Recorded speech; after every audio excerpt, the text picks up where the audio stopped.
Check.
Turn it down. I always love this part of the show. Just starting off, making sure the sound works. It's almost 5 o'clock. Hello, everybody who's watching already. Let's see here. Love the place card. Thanks, Mike. Henry's did that for me. I'm so happy they did that. Today's going to be fun. There's so much to talk about. It's going to be about light today, and it's 5 o'clock, so let's get this going. Thank you, everybody, for watching this week's episode of the Weekly Briangle Report. Apparently, I put my name in everything now, so that's what it is. I'm an employee here at Henry's in Newmarket, Ontario. We sell cameras and do all kinds of cool stuff, but one of the really important things we do is service, and this show is kind of a side to that. Just trying to open a community a little bit more than we've had in recent years because of COVID and lockdowns and all the things that have happened in the world. Just trying to get ourselves back out there and show the world that we love helping people out. So that's what this show is all about. If you have any questions, it's live. So go ahead and post your questions in the question part of this chat, and I'll see that. If I don't see it, I've got Aurora watching and Daniel are both here watching. So lots of people will be able to chime in and give their inputs. And of course, let me know if anybody has a question that I don't see. One of the things we're going to talk about tonight, well, actually, the whole theme tonight is about light. Light is the essence of photography. It's what it's all about. The word photography, photography, it literally means drawing with light. So when we're talking about lighting a scene or using light in photography, there's so many different things that we have to think about. The time of day and so many other things as well. But that's the main point of the next two shows, this week and next week. This week is going to be more of an overall concept of why light is so important. And I'm going to give you guys a little story about what I've been up to this past weekend and how that relates to lighting and all the different challenges that you can come across. Part two tomorrow, next week, next Monday, will be about creating mood and style in your work. And that's going to be more about the modifiers and the texture and being able to add color and so on to your photos or video for that matter. So again, if you have any questions along the way, please put them in the chat. I'll see those. And if I don't, my colleagues here at the store will. And of course, my friend Brian is here in the studio, so to speak, today. Good to see you, Brian. If you have any thoughts, we've already talked, let me know. That'd be great. Did you know? So as you know, if you've been watching our show, there's something I call the Did You Know. It's a digital know-how, a quick tip, so to speak, something I can get into very quickly and show you something fun and come away with something that you may or may not have understood, known, thought of, tried, something along those lines. The Did You Know for this week is on light, histogram, how you read that light. I can see Brian's wheels turning as soon as I mention histogram. Histogram is something that some people understand fully and some people get mystified and confused by. Before we get into lighting and all these other things, the first thing to understand is how your camera is going to understand that light. So one good tip, one good thing that we could use day to day when we're working with our photography is what this thing right here that you're going to see just popped up is all about. It's called a histogram. It's that part on the right side. What it's doing is it's showing you how much whites and how much blacks you have in your photo or your video for that matter, because you can use histogram for either. On the top one, you can see that the picture is a bit dark. So on the right side, Brian, you can't see this now, I'm sorry. But on the right side, you can see that that histogram is really more toward the right. You're envisioning it, great. The histogram levels are raising toward the right side of, the left side of the graph that you see. The right side is the white side. That's where all your whites are being represented. So if you look on the center photo, you can see it's a much brighter picture, and that bar is crawling up the wall there on the right side, or the left, right side. I don't know my lefts or rights. I'm still a kid. What do I know? So on the right side is where your whites are, and if the photo is overexposed, the right side starts to go higher. A normal accurate exposure would be where you don't have too much of the whites or you don't have too much of the blacks, but the histogram isn't saying if you have a good or a bad photo. It's merely saying you have this much whites and this much blacks and all the levels of gray in between. So if you're going to use an image and you're going or make an image and you're worried about it being too white or too gray or too whatever, say hockey, for example, let me just get rid of this photo here for a quick second so I can talk to you guys. There you are. So yeah, if you're going to be getting rid of or taking hockey or anything where there's a lot of whites and you want your whites to pop, be white, not too white and not gray, if you take a picture, you review that image on your histogram and you see if that bar is crawling up to that right side, if the bar is just touching there, you're good. If it starts to climb that wall, you're overexposing your image, you're whiting out your entire results, and it's not going to be a photo that you can save. It's going to be too bright. So the histogram is the only guide that's really going to be accurate with telling you if your pictures are too bright or too dark or are giving you the exact amount of whites, grays, and blacks in your photo you're looking for. So the histogram, something that not a lot of people work with, but I think is essential if you want to make your exposure accurate. That's the Did You Know? All right, now we're going to get into something a little different in our What's New and Used. First thing our Simon Says is, and by the way, Simon Yates is the gentleman that runs The Ordinary Filmmaker. He does a lot of reviews, or not reviews, but rumors and things like that that are coming around the bend. He has his little fingers out in all these different avenues, and he finds out this important information before a lot of people. This, Simon Says, is something that he mentioned to me yesterday, but an announcement that was made today. And that announcement is on the new Panasonic S9. Have you guys heard about this? The new Panasonic full-frame interchangeable lens camera. It's very cool. So I'm going to show y'all, I speak that now, exactly what I'm talking about.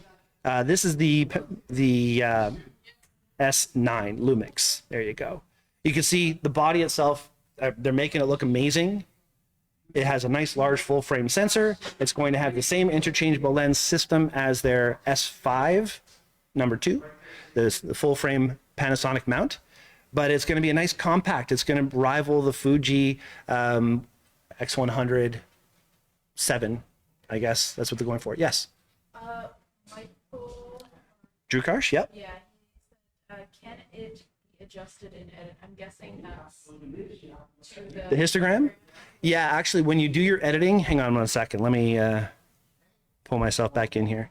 Good question. Can you adjust the histogram when you're editing? Technically, you can. If you bring your exposure down, you'll see the histogram change. If you bring your exposure up, you'll see the histogram change. The problem is if you expose your image in camera and it's climbing that wall in camera, you're blowing out those pixels. You're not getting any information in that white area. You're overexposed. You cannot save that. So the histogram is essential for getting the whites where you want them and not going too far in the first place, because then you can still save it. If it looks too bright to you on your screen, everybody's screens are different. You walk into a Best Buy, there's 20 TVs. They all look a little different. So your camera screen is no different than that. So you can't trust it. You can't trust your monitor sometimes. Histogram, you can trust. That's the only way to know that you've got proper exposure. I'm glad you asked the question, Mike, because that was more information I thought had to be added to that. Anything else there? All good. Cool. All right. So the Panasonic S9, again, that is the really, really cool new camera from Panasonic, which I'm very excited about. They haven't made a camera like this before. The next cool thing is Fuji's GFX 100S2 was just announced. And that, a lot of people are ranting and raving. That's a medium format compact camera. So it's the whole new 100 megapixel medium format camera from Fuji, which has just been announced. And along with that, they announced the XT50, which is their APS-C version, a little bit smaller sensor. Both great cameras. Anything, I don't know if you guys have been following Fuji, but anything they're doing these days is just so good. Unfortunately, it's so good that everybody's buying it and there's just no stock on it. So a lot of these cameras, even cameras that we are supposed to be having in our store already, we have no access to at this point. So I recommend if you want one, put your order in for them as soon as you know you want it for sure, and then just kind of wait with your name in queue, and eventually once Fuji builds them all, we'll be able to get that stuff for you. Another cool thing that's coming up is this really cool macro event that we're doing here at the store. I had the flyer up here. Why don't I have the flyer anymore? Nikon macro, oh, I know why, because I put it over here. Here we go. Yoink. The Nikon Macro Photography Workshop. That's actually being held here at the store. So we have some people from Nikon, or a gentleman from Nikon will be here. There'll be lenses to play with. He'll be going into all the cool things about macro photography. So those of you who want to get into macro, I talked about macro a few weeks ago. This is a great opportunity to come in and talk to the folks from Nikon and find out a little bit more about that. And of course, the last thing that I want to go into with our, or the second to last thing, there's so much new stuff, our Buy More, Get More event that we have going on right now. That's something that I will bring back up here and show you. Essentially, when you buy something from our store, you're automatically entered to get a rebate of a certain amount of money. So the more you spend in the store, the more you get back. You can get up to $150. So if you're buying a camera that's $1,500 or more, you're going to get $150 that you can come back in June and July. June and July, what are the dates, Aurora? So Redeem? the Shop More Get More runs from May 17th to June 20th. May 17th to June 20th. Yeah. July 5th to 25th is redemption. Thanks, Aurora. Awesome. And the final last thing, and this is the last thing that I want to talk about, is the fact, and just a reminder, that we're going on June 9th to the rodeo in Orangeville for our, I don't want to call it the Luck Favors the Prepared workshop. That's what we called it before, but it's just a cool rodeo workshop from 10:30 in the morning. There'll be a photo class. After the photo class, we're going to have special access into the shoots. Norm Betts, their staff photographer, will be there. So that'll be a lot of fun. Anybody who's interested, please register. Where did that go? Where is it? Newmarket. I'm trying to find the information to bring up here. Oh, there it is. I got it. Okay, cool. I'm such a pro at this switchy thing. There we go. There you are. So email right to the information you see right below, and that'll get us everything you need. Oh, Aurora, thank you. One more thing. Daniel is just actually doing this really cool, and I don't have the flyer for it, but a Lightroom mobile workshop. So anybody who's interested in learning how to edit in Lightroom, but on your phone or a tablet, Daniel's doing this thing. If you come in and donate $10 to the Canadian Mental Health Association, you get one ballot to enter to win a free workshop for yourself. No, it's Oh, you donate $10 you don't, and you get in, and you're in. So you donate $10 and you're in. So basically, you pay $10. You get to learn from Daniel all the things that you need to know about this Lightroom mobile, and it helps the CMHA. So even more betterer. I speak good English. Okay, yeah. And now that's the new. What about the used? Used, I'm going to go quickly. We just got some really cool stuff in this week, and that is an A6400 Sony kit for only $900. It only has 255 actuations on it. A6400 is great for video. A lot of the guys here use these cameras. I don't do video myself a whole lot other than this. So probably not the camera I would go, but it's APS-C, awesome new Sony camera. Well, it's used, newer model of a Sony camera. We just talked about Fuji. We've got the Fuji X-T3 just came in. with the 18 to 55 f2.8 to f4 lens, which is awesome deal. And then we have the massive 28 to 300 Canon telephoto all-in-one for full frame SLR cameras as well. A lot of this used stuff is just such good quality, barely used, not many actuations, like 255 photos on this camera. So for those of you who are looking for a good camera and don't want to buy all the new stuff, check out the used. It's an option. All right, that's enough of all the other stuff. Let's get into the core conversation today. This is where I've had a lot of back and forth with how I was going to run this.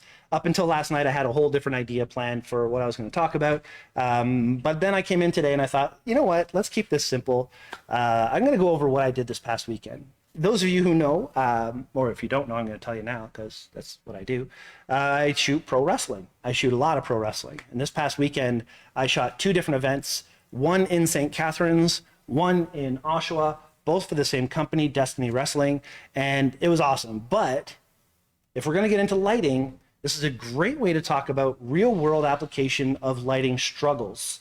Brian here sitting in front of me, I'm looking at you when I talk once in a while. I'm just thinking, you've been through this, you've been through that, you've tried this, you've tried that. All the different lighting scenarios are just so frustrating to try and figure out. Do I use this modifier or that modifier? To give you some sort of backstory, I've been shooting pro wrestling since 2007. It wasn't until 2023 that I actually considered myself to be a professional pro wrestling photographer, meaning I get paid. I don't shoot unless I'm getting paid these days. So to get to that level, it took me a long time to build the confidence, to build the toolbox of tricks, to understand what this light does and what that light does, to the point where I can walk into a venue like St. Catharines, and I'll show you what that looks like. I think this is the right thing. Nope, that's not it. Oh, maybe it is. Hang on a second, folks. I'll figure this thing out. You think you have everything planned, and then you don't. All right. There it is. Okay, cool. So that's what I'm talking about. That's the kind of venue that I was working in. Now, it's a huge arena, big arena. It's a dry arena, so it's not hockey, but it's like, I feel bad. I got to get this rigged up here so Brian can watch this in the store. It's a big hockey arena. If you want to come around and see, you're welcome to. Brian's cool. I'll see the recording. Yeah, perfect. You'll see the recording. So this big space, the only light that I had to work with was the light coming from hard cam. Hard cam is where that truck would be. Okay, so lights coming from that direction, just the ambient lights inside the arena was all I had to work with. So I made the decision at the very beginning that I'm going to use on-camera flash. I don't use on-camera flash a lot these days because the gear I'm using allows for me to, you know, just shoot at higher ISO and fix things. But I still shot at much higher ISO.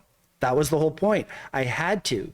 The problem is when you use on-camera flash, a lot of times you would see these photos where it's really bright in front of you and not bright anywhere else.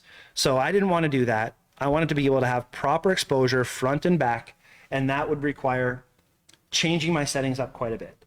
One of the things I had to do was I had to raise the ISO really high. You don't think you have to when you use flash, but I still had to. I was at about 800 ISO. I'm trying to find it in my note. Here we go.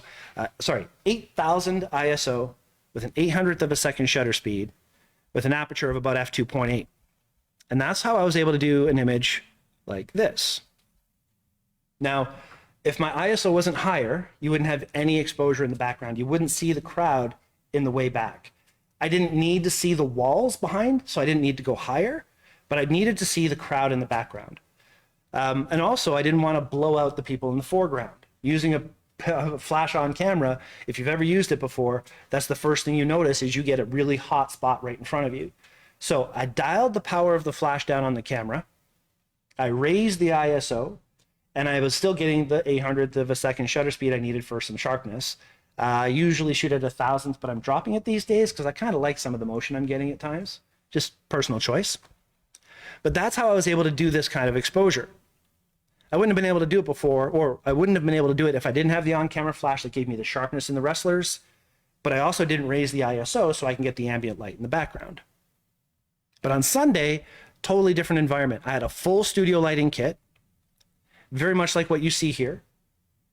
The difference is, this is a setup from previous. The difference is that softbox that I have on the left side of the kit, I didn't have the ability to connect it. If you see, the flash hitting the backdrop and the flash on the left are both flashes on stands.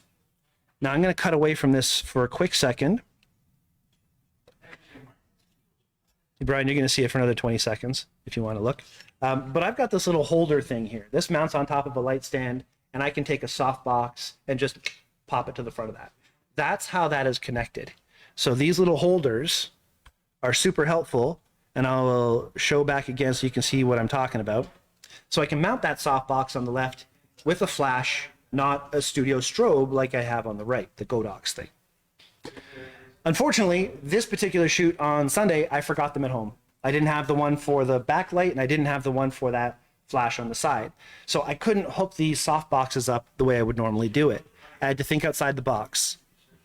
And when you're getting into lighting, it's all about where's the shadow falling, where's the light coming from. So I had to play. And this is where, for the first time, I did the whole light sculpting thing to find out where my light was coming from. I used each light individually. I fired them with a photo, and I saw where that flash was actually hitting my subject. That's how I knew that the backlight was giving me the exact rim light I need, or the front light was giving me enough fill that I needed, and so on. Once I got all those lights independently lined up and the exposures all set, then I just turned them all on, and everything worked for the rest of the night. My shots turned out much better than they normally did. The rim lights are coming in perfectly, and everything worked well. The way I went around the softbox situation was, I took a flash, I mounted it with those little flash, the feet that you get whenever you buy a flash. I mounted my flash to it, and I put one of these Magmod light spheres on there. It's just a dome that softens the light coming out of the flash, giving me the light that I needed from the back to give some separation and film. So it's not always about using what's perfect. It's about using what you have and understanding how to use it. Putting it far enough away from the subject so it's not too bright, moving it quickly a foot either way will double or cut your light in half. Little techniques like that can make a big difference. So these are things that, again, since the 2007 until 2023, I've been practicing, and I've been making bad photos, and I've been coming up with all these different ways of doing it. I'm not the kind of person that can sit and learn from a book or learn from a movie or something like that. I have to do it. And these past years has been amazing for me to be able to do those things. All right. Oh, mentions and hellos. Oh, Mike Shutter Speed Disorder. Cool. Auntie Lee, Pauline Mims, Drew Karsh, thank you. Auntie Lee, awesome. Beautiful. Thank you. Thanks for watching, guys. Really appreciate it. All right, so other things that you can get into when you're getting into portraits and lighting would be things like maybe a beauty dish. Like this whole big dome right back here. When you use a beauty dish, the flash comes through the center and hits this disc, wraps up around this part here and comes to hit the top of the head, gives a little bit more hot spot up here, a little bit more hot spot down below, a little bit of a glow in here, and it gives a different look more for sports kind of portraiture. I've used the beauty dish quite a few times. My personal taste, I prefer an octabox, a box that has like octagonal sides. I like the one with the grid in the front of it. That's going to send that light out to my model's face and light that area without too much spill off without having the grid. These are things, again, that I've learned just by doing it. So on Saturday, where I was working with on-camera flash and just trying to get this action stuff, I was working with all those kinds of lighting techniques, where 1 minute they're in the ring with the light hitting them, the next minute they're in the crowd where I have to rely more heavily on my flash, raise the ISO, and make these changes like that. To Sunday, where now I'm in a completely different place, a completely different environment, blue walls, completely different look, and I'm doing different photos. Now, the portrait is where it got interesting. Everything was going well until I started doing the portraits. I got all that lighting set up, everything was great, and one girl came in and threw a wrench in the works. Her name is Sophie, and Ringmaster Sophie is what her gimmick is. You know what, I'll just show you. I'll introduce you to Ringmaster Sophie. Ladies and gentlemen, yes? While you're doing that, Dawn says, thanks, Brian. I've done indoor events for my company and have had to get creative with my flash since I was imaging speakers at our events. I had to be as unobtrusive as possible. This helps. And Mike Drukar says how you figured out the sparkler went really. Well, yeah, that's actually what I'm talking about right now. Don, thanks. Working with flash is a challenge. And then anytime somebody comes in, they want to buy a camera, and at the same time, they're saying, I think I need a flash too. I'm always saying, okay, flash is a different animal altogether. It takes a long time to get the concept of 2 exposures every time you squeeze the shutter. These are things that I really highly recommend people come in the store to have an in-depth conversation about. But Mike said something about the sparkler photo, and this is an example of that. Do I have the other one too?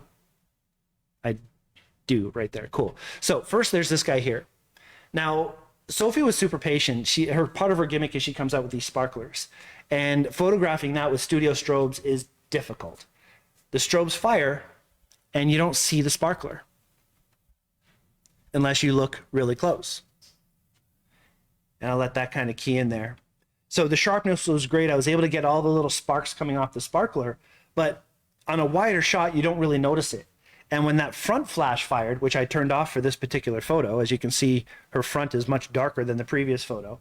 I turned off the front flash to try and give a little bit more light to the sparkle, and that's the best I was able to get. When I played with my old techniques of light painting, I used to do great workshops back in the day with Day Tripper Photo. Joe LeDuc was one of my guest instructors, and we did a lot of light painting techniques. So I went back to those days, and I realized I'm going to have to do something different if this is going to work. So I handed the flash to my buddy Mike, who was just talking there, Michael Drukarsh. He took the flash. I took the picture with a 1-second exposure. I took the picture, I said pop, and he would pop the flash. Picture, pop, picture, pop. And every time we tried it, the long exposure created the motion in the sparkler. Manually firing the flash during that 1-second exposure created the light on Sophie, and that's how you're able to get her nice and sharp with the motion of the sparkler going at the same time. So again, this is now thinking about light, not just this softbox or this softbox and so on. It's understanding how a camera reads light, making a quick shift in concept and thinking, and then trying it. And having a willing patient like Sophie was awesome. She was phenomenal. As you can see there, that's a little more static. Now, of course, the regular photos, the regular portraits were very straightforward. Having the ability ahead of time to try that light sculpting technique in each individual flash made sure that on a picture like this with Matt Riddle, the light coming on this side is very defined, but not too much. The light coming on the other side, oh, you can't see me. I'm like John Cena, you can't see me. Anyway, you guys don't know what I'm talking about. I'm moving on. I digress. Having light on the left side isn't overexposed. Having light on the right side is there, but not overexposed. Gives me that definition I'm looking for, especially with the muscle tone and his abs and stuff like that. Matt Riddle was just awesome to photograph. So again, it's more than just what light source am I using. It's more than just do I use an octabox or an umbrella or things like that. That I'm going to talk about more next week. This conversation was more about the concepts and thinking about the images you're trying to make. Running into a situation where you have to make this kind of a photo, how do I do it with the lighting that I own? Or I'm going to run into a store and I'm going to buy the things I need to do what I need to do, but rely on the experience and the staff of a store like ours to guide you to that look you're trying to get. It's a really, really interesting thing when you can have that opportunity to play. In Barry, I've got now a whole new line of things that I'm going to be trying to do in Barry. Barry lets me play. The photos are for them, obviously, but also I shoot for me. That's my hashtag in life. If you look at any of my photos on my Instagram channel, which is Weiss Shot Me, WEISSSHOTME on Instagram, what you see here. By the way, my hat is all crusty and dirty now because I sweat like a bugger this weekend. It was so hot, it was gross. I need a new hat. Anyway, again, I squirrel. Anytime I get an opportunity to play, it's fun. And in Barry, I can play. I'm going to be turning off the lights in a back room somewhere with a model. I'm going to be giving them some sort of cool light prop, doing a long exposure, manually popping all of the studio strobes with color and all the things that I want to try just to see if it works. And that's something I'm really looking forward to. All right, so that leads me to my bottom line. In one weekend, I had so many different lighting needs, and understanding the basics of how the size and the shape of the light and the materials that you use and how it reflects and diffuses light, how all that stuff works. That's the only way I was able to succeed this whole weekend. Now I've got about 7,000 photos to edit in the next week, so wish me luck on that. But aside from that, it's been a great weekend, and I can't wait to do something like that again. If anybody has any questions in the meantime, please let me know. This is the point where you can tell me, where were you when you had a situation where the lighting didn't quite work the way you wanted it to, or maybe it did work the way you wanted it to? What modifiers have you experimented with? Have you tried? Have you used octaboxes or softboxes or big parabolic umbrellas?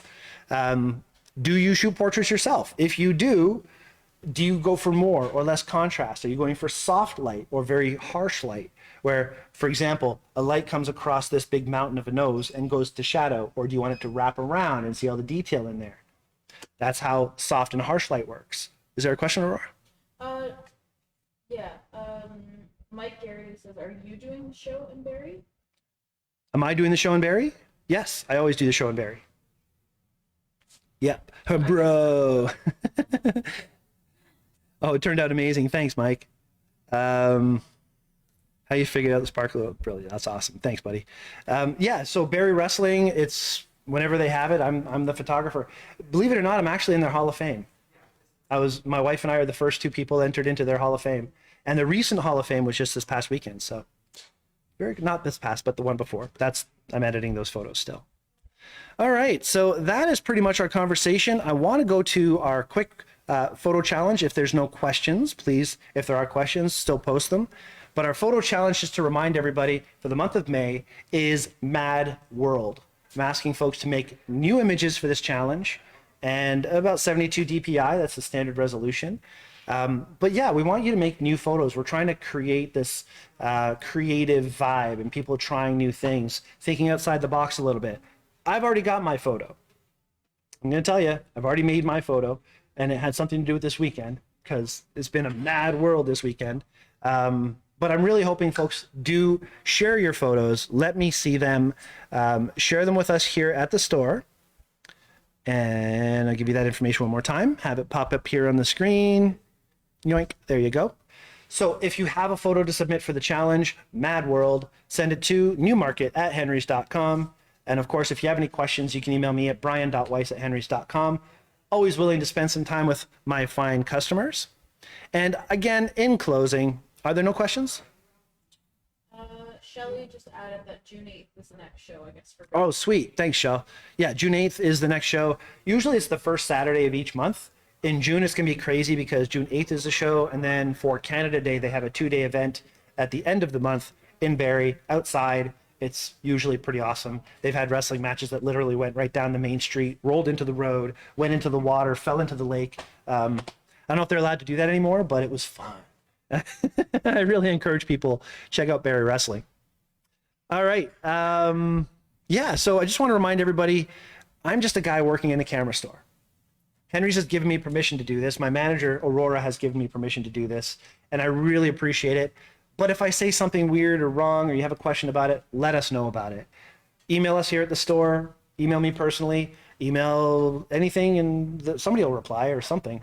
I'm sure somebody will have something to say about it, but I want to know. I want to know how this is going for you. I want to get your feedback. I want to know if you have any suggestions for a Did You Know. Maybe you have a quick tip that's worked for you that might be benefiting other people. Let me know. If you've got an idea for a show theme, let me know. I've got a bunch of shows planned coming up already. Some cool things with crystals and all kinds of really neat visual effects that you can play with. So I can't wait to do those. And if you want to check out some other stuff that I do, check out The Weiss Shop Me on Instagram. Check out Expressions, the podcast. That's something that Aurora and I have worked on for a really long time, the past 4 years or so. 3 or 4 years, something like that. Our 4th season with 2 other friends, Sean and Mark. And it's just a lot of fun talking about creative things that we enjoy. And we do that show for us. We just do that to, vent and be creative. So check that out, Expressions Podcast, anywhere you can watch a podcast. And that's about it for me, folks. Thank you all so much for spending a half an hour with me. It is 5:32. My time is up. Have a great week, and we'll see y'all next time.